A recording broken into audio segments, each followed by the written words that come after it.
नमस्कार, आप देख रहे हैं बोल बेधड़क और मैं हूं आपके साथ में नुपुर जारोली लोढ़ा। राजस्थान में पंचायती राज और नगरीय निकाय चुनावों को लेकर के विवाद गहराता ही जा रहा है। चुनाव की तैयारियां जोरों पर थी, लेकिन ओबीसी आरक्षण के निर्धारण में देरी ने एक बड़ा सवाल खड़ा कर दिया है। ओबीसी आयोग के सामने मैन पावर और फंड की कमी जैसी गंभीर समस्याओं के कारण सर्वे का काम अभी तक शुरू नहीं हो पाया है, जिसका सीधा असर चुनावी तारीखों पर भी पड़ सकता है। इधर इस मुद्दे पर सियासी घमासान भी तेज हो चुका है। कांग्रेस ने बीजेपी सरकार पर जमकर हमला बोलते हुए गंभीर आरोप लगाया है। पूर्व मुख्यमंत्री अशोक गहलोत ने कहा कि बीजेपी सरकार जानबूझकर चुनाव टाल रही है, क्योंकि उसे हार का डर लगातार सता रहा है। तो वहीं गहलोत ने संविधान के अनुच्छेद 243(ई) और 243(यू) का हवाला देते हुए जोर देकर कहा कि पंचायती राज और नगरीय निकायों के चुनाव हर 5 साल में कराना अनिवार्य है और सरकार सुप्रीम कोर्ट के आदेशों और संविधान की भावना का उल्लंघन कर रही है। तो वहीं बीजेपी प्रदेश अध्यक्ष मदन राठौड़ ने पलटवार करते हुए कहा कि संविधान को तोड़ने का काम कांग्रेस ने किया है। उन्होंने आरोप लगाया कि कांग्रेस ने कई बार चुनी हुई सरकारों को बर्खास्त करके संवैधानिक मूल्यों की धज्जियां उड़ाई हैं। इस सियासी बयानबाजी के बीच जनता के सामने सवाल वही है कि क्या समय पर होंगे राजस्थान के पंचायत और निकाय चुनाव, या फिर विवादों की भेंट चढ़ जाएंगे। और चलिए, हमारे साथ में इस पर चर्चा करने के लिए मेहमान जुड़ चुके हैं। अशोक सिंह, जो बतौर बीजेपी प्रवक्ता के तौर पर हमारे साथ में मुखातिब हो चुके हैं, आपका बहुत बहुत स्वागत है। वहीं संदीप कलवानिया जी हमारे साथ में बतौर कांग्रेस के प्रवक्ता के तौर पर जुड़ चुके हैं, आपका भी बहुत बहुत स्वागत सर। और सुभाष शर्मा बतौर राजनीतिक विश्लेषक के तौर पर हमारे साथ में मुखातिब हो चुके हैं। आप तमाम मेहमानों का बहुत बहुत स्वागत है।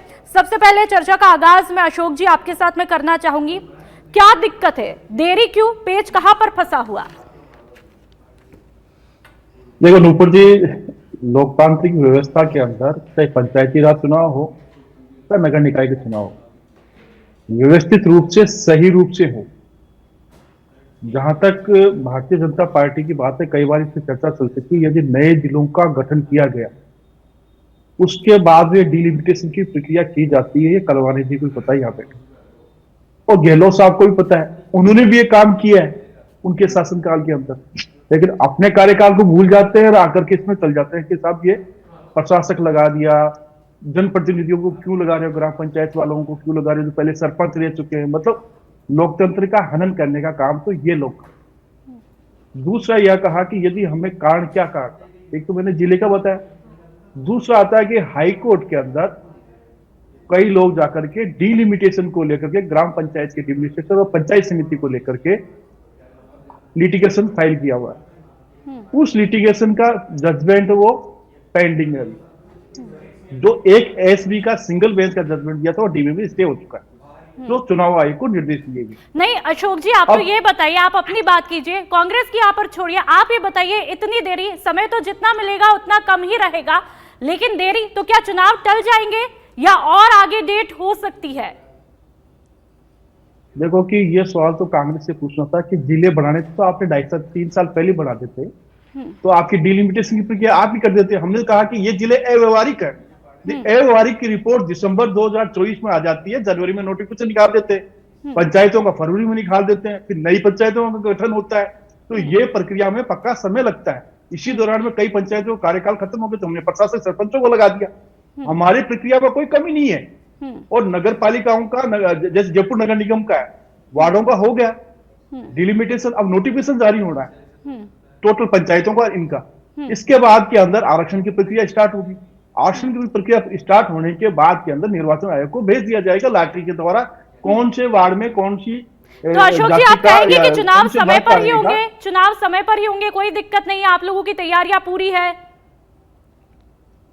इसी दौरान में क्या हुआ कि सरकार ने यह मंशा थी कि ये तो हुआ, एहसास था वन स्टेट वन इलेक्शन का, क्यों ना इसलिए अग्रसर हो जाए, क्योंकि प्रक्रिया इतनी आगे थी। तो इसमें यदि कांग्रेस को क्या दिक्कत है, एक साथ राजस्थान में चुनाव हो जाए और बार बार में पंचायतों और नगर निकायों में चुनाव नहीं हो, धन बल नहीं लगे, श्रम शक्ति कम लगे, कर्मचारियों का ज्यादा से ज्यादा कम से कम उनका उपयोग इसी समय हो जाए, बार बार में उपयोग नहीं हो सके, तो ये चीज तो ये चाहते ही नहीं है। जहां तक आपने कहा कि चुनाव की बात करिए, चुनाव मंत्री जी ने खुद ने कहा कि सरकार की मंशा है कि ये काम पूरा होते ही हम अगली साल के शुरुआत में के बाद में ही जो 35 दिन का जो समय मिलता है, 40 दिन ठीक का है, मिलता है, चलिए संदीप उसके अनुसार खलवानिया हम जी चुनाव हमारे करा साथ में देंगे। बतौर कांग्रेस के प्रवक्ता जुड़े हुए हैं। संदीप जी, दिक्कत क्या है? अशोक जी कह रहे हैं तैयारी कर रहे हैं, मेहनत कर रहे हैं, वन स्टेट वन इलेक्शन में टाइम तो लगता है ना, ये तो आप भी मानते हैं, क्योंकि जब वन स्टेट वन इलेक्शन की बात होती है तो आप देखते हैं कि एक कार्यकाल में कई बार तो आचार संहिता लग जाती है, कई बार चुनाव आते हैं, और इसको आपसे ज्यादा तो शायद मुझे लगता है कोई नहीं समझ सकता।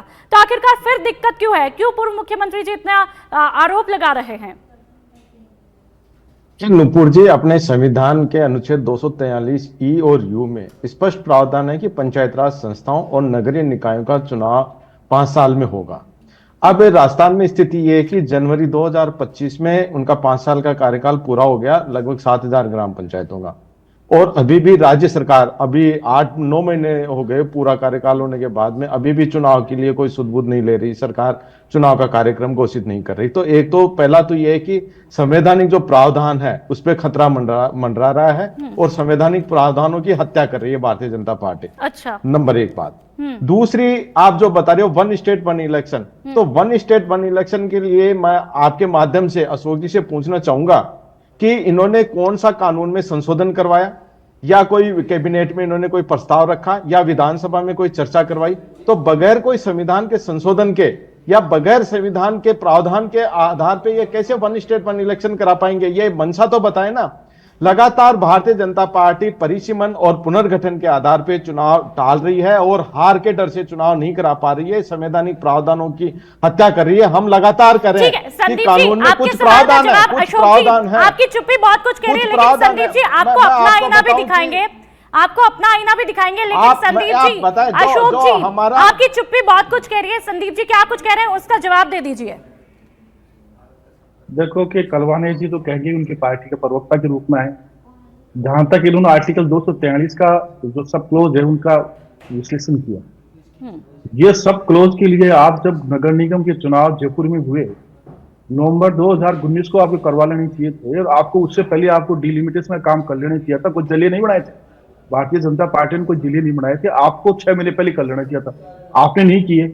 जाकर के 1 साल बाद भी आप चुनाव करवाते हो, ऐसा क्यों? और कोरोना काल का नाम ले लेते हो, कोरोना तो आया आपके फरवरी मार्च के अंदर लगभग आया, आपको तो नवंबर में करा लेनी चाहिए, नवंबर से 1 साल पहले 6 महीने पहले प्रक्रिया करके। तो दूसरों को मत कहो कि हम संवैधानिक संस्थाओं का कुप्रघात करते, हमने तो हमारी मंशा बताई, कारण ये था।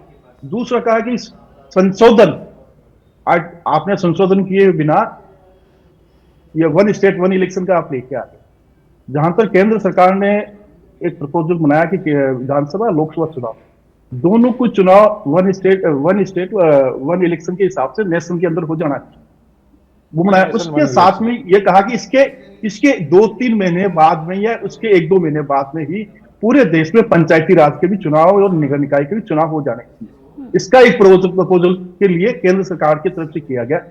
उस प्रपोजल के तहत ही राज्य सरकारों ने कदम उठाया कि क्यों ना हम कर सकते हैं, और इसी प्रकार से यदि वो जिले का गठन हुआ, इस प्रक्रिया से हमने कहा कि एक साथ हम चुनाव करवा सकते हैं, और ये एक साथ चुनाव हम करवाएंगे भी।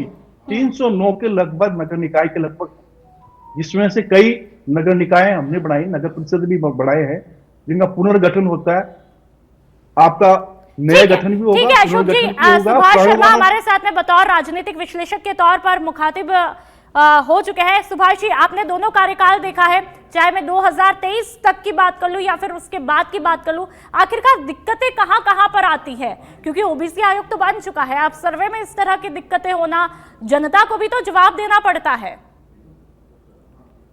नहीं, ठीक बात है। जो प्रक्रिया की बात है वो पूरी जिस तरह से सुप्रीम कोर्ट चाहता है, कोर्ट चाहती है, उस तरह से होनी भी चाहिए। और आरक्षण का जो मौजूदा हमारा ढांचा है उसको यदि हम अडॉप्ट कर चुके हैं तो फिर उसको पूरी ईमानदारी के साथ में लागू किया जाना चाहिए।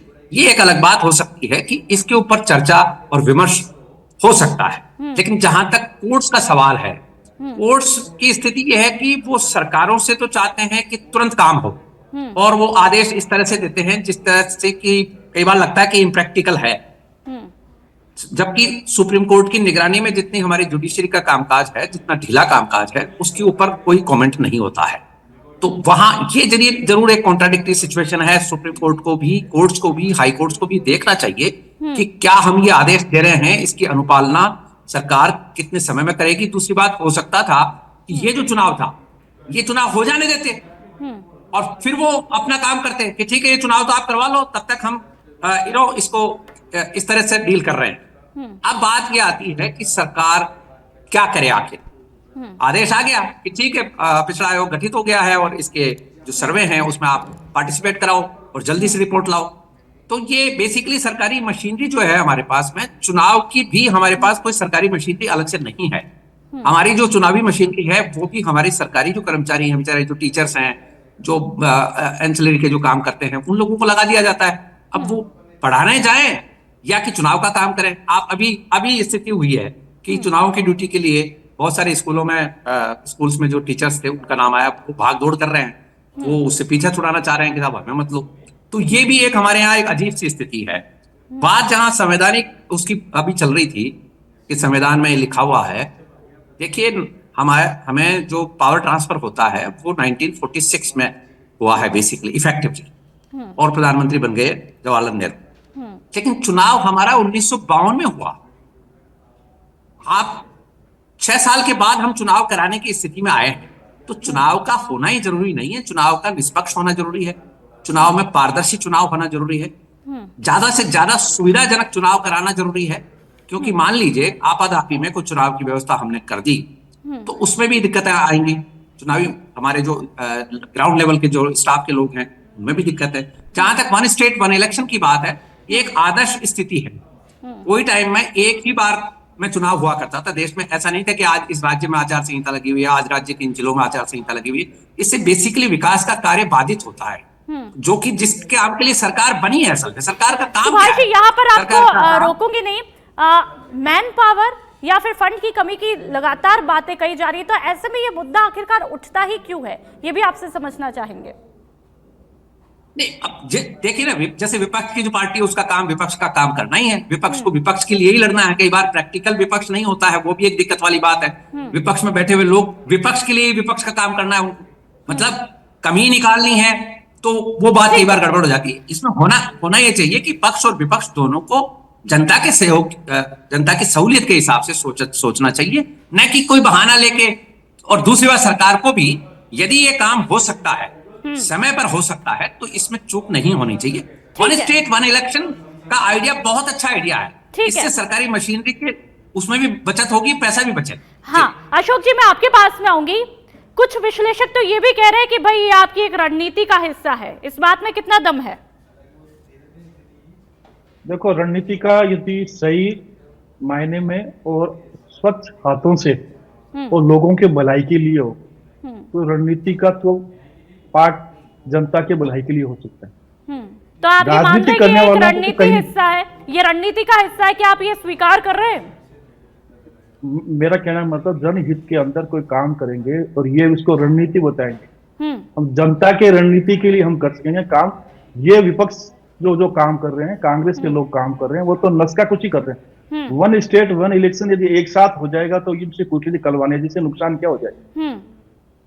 लेकिन अशोक जी, तैयारी क्या आप लोगों की ग्राउंड लेवल पे पहले से थी नहीं? अचानक से एंड मोमेंट पर आकर के फंड की कमी की बात हो जाती है, मैन पावर की कमी की बात हो जाती है, तो इसका मतलब कहीं ना कहीं ब्लूप्रिंट जो था वो तैयार नहीं था। नहीं, मैं ओबीसी आयोग की बताऊं, जो सिर्फ एक चुनाव से संबंधित काम था, सुप्रीम कोर्ट के आदेश से, और उसकी पालना के अंदर कमेटी बना दी, उनका चेयरमैन बना दिया। अब जहां तक उन्होंने कई काम भी किए हैं, चाहे राजनीतिक पार्टियां हैं, उन सबसे उनको मिल चुके हैं। उसके बाद में पब्लिक डोमिनियन में भी लोग गए हैं, उसके बाद कॉलेजों में गए हैं, कई सामाजिक संगठनों से उनको मिलने का काम। उसके बाद में उन्होंने कलेक्टरों से बात करी है, कलेक्टरों से बात करने के बाद में कई जिलों के अंदर उसकी टीम का गठन हो गया है।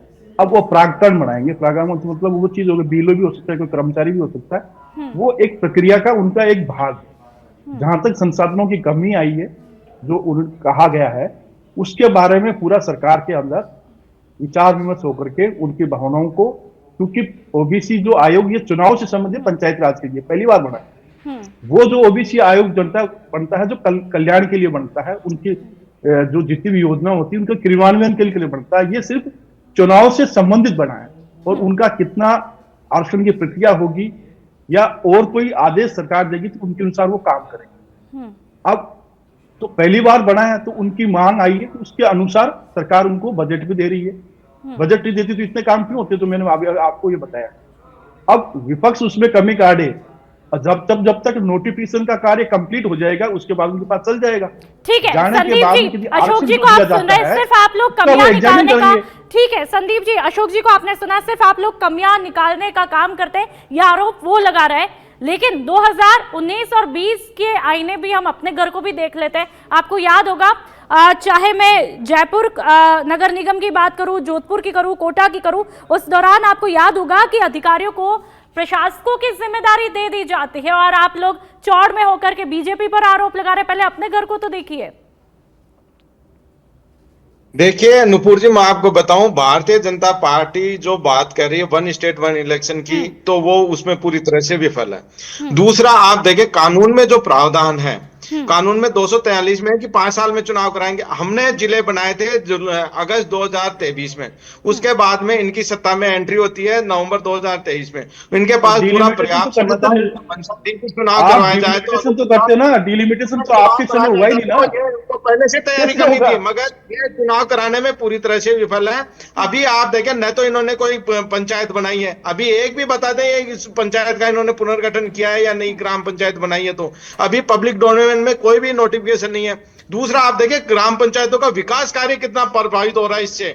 जो फंड आते हैं केंद्र सरकार से, राज्य सरकार से, वो फंड नहीं आ पा रहे, जनता को उसका पैसा नहीं मिल पा रहा, जनता की योजनाएं, जो बहुविकासी योजनाएं, वो पूरी तरह से लागू नहीं हो पा रही है।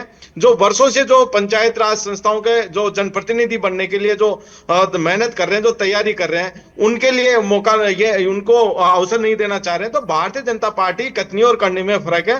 भारतीय जनता पार्टी हमेशा ही संवैधानिक प्रावधानों की अवहेलना करती है। मैं दूसरा बिंदु बताऊं आपको, सुप्रीम कोर्ट ने 2024 में बेन सिंह के मामले में स्पष्ट कहा है कि आप पुनर्गठन और परिसीमन के आधार पर आप चुनाव नहीं टाल सकते। मगर भारतीय जनता पार्टी उन सभी जो न्यायालय के आदेश है उनकी भी अवहेलना कर रही है। अभी इन्होंने क्या किया था कि माननीय न्यायालय की एकल पीठ ने निर्णय दिया था कि आप 6 महीने में चुनाव कराएंगे संवैधानिक प्रावधानों के आधार पर, मगर उस आदेश को भी इन्होंने चैलेंज किया डिवीजन बेंच में, और इन्होंने कहा कि अभी हम चुनाव नहीं करा सकते, ये तो आदेश ही गलत हो गया। तो इस आधार पे आप इनकी भावनाएं देख लें कि भारतीय जनता पार्टी, उनकी भावनाएं तो आपने बहुत अच्छे से बता दी है संदीप जी, लेकिन जो मैंने सवाल किया उसका जवाब नहीं मिला।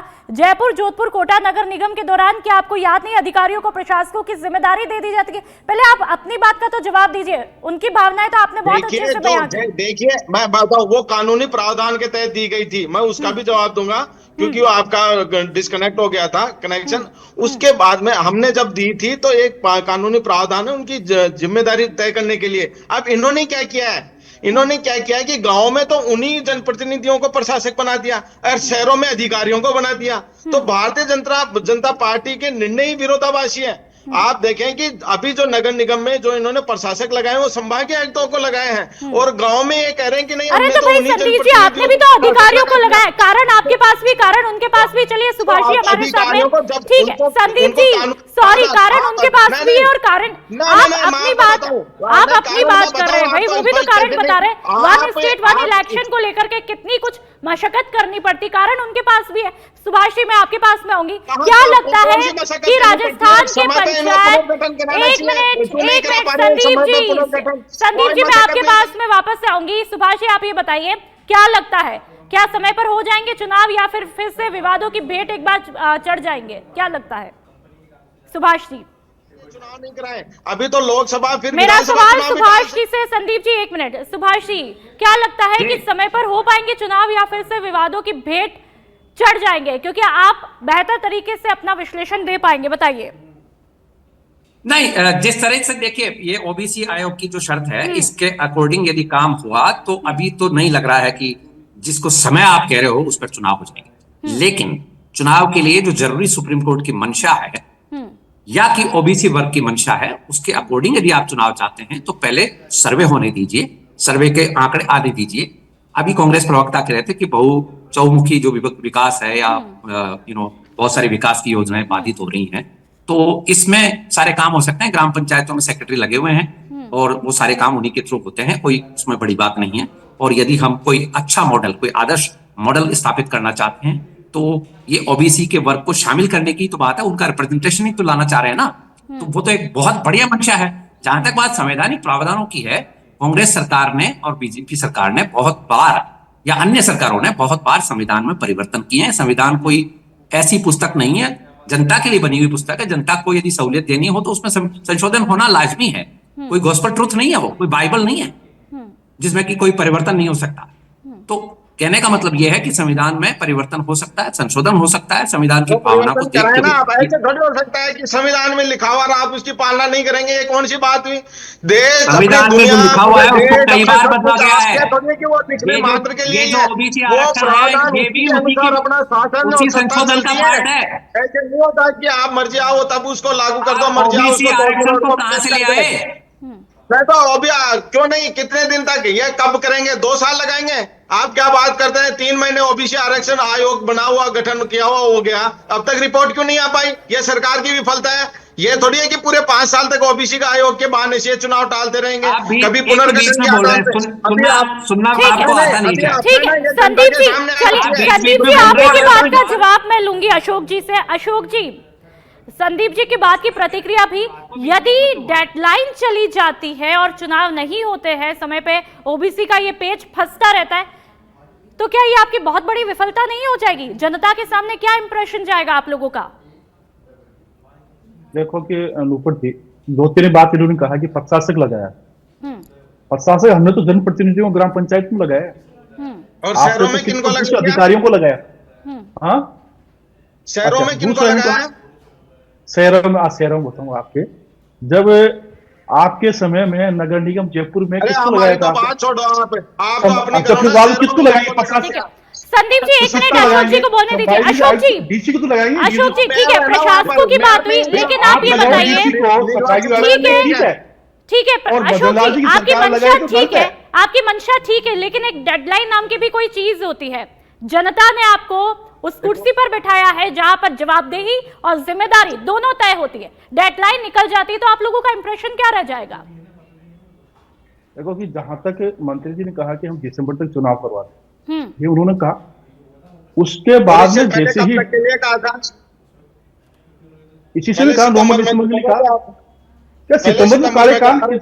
अब आपकी सरकार नहीं है, सरकार नहीं, तमाशा है, ये सर्कस है। आप कभी क्या कहते हैं, कभी क्या कहते हैं। आप जनता आपको मालूम है,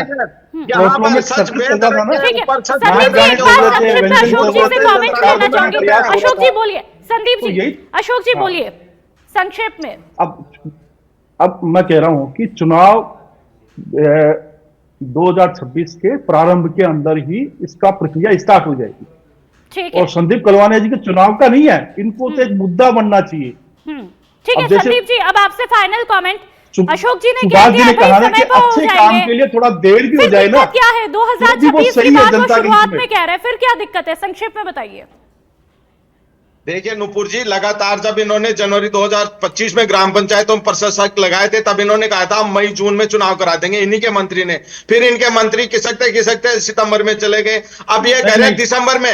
आपके सामने भी कई बार डिबेट में इनके स्टेटमेंट उठा के देख लेना, आप ये जनता को गुमराह कर रहे हैं। ये सरकार नहीं है, सरकार। बताओ ना, आप ठीक है, चलिए बहुत बहुत शुक्रिया। तमाम मेहमान हमारे साथ में जुड़े और उन्होंने बहुत ही संजीदगी के साथ में अपने अपने पॉइंट रखे हैं। और लेकिन सवाल अभी भी यहीं पर अटक रहा है कि क्या समय पर हो पाएंगे राजस्थान के पंचायत और निकाय चुनाव, या फिर ये ओबीसी का पेच एक बार फिर फंस जाएगा और एक बार फिर विवादों में उलझ जाएगा। आपको क्या कुछ लगता है वो हमें जरूर बताइएगा।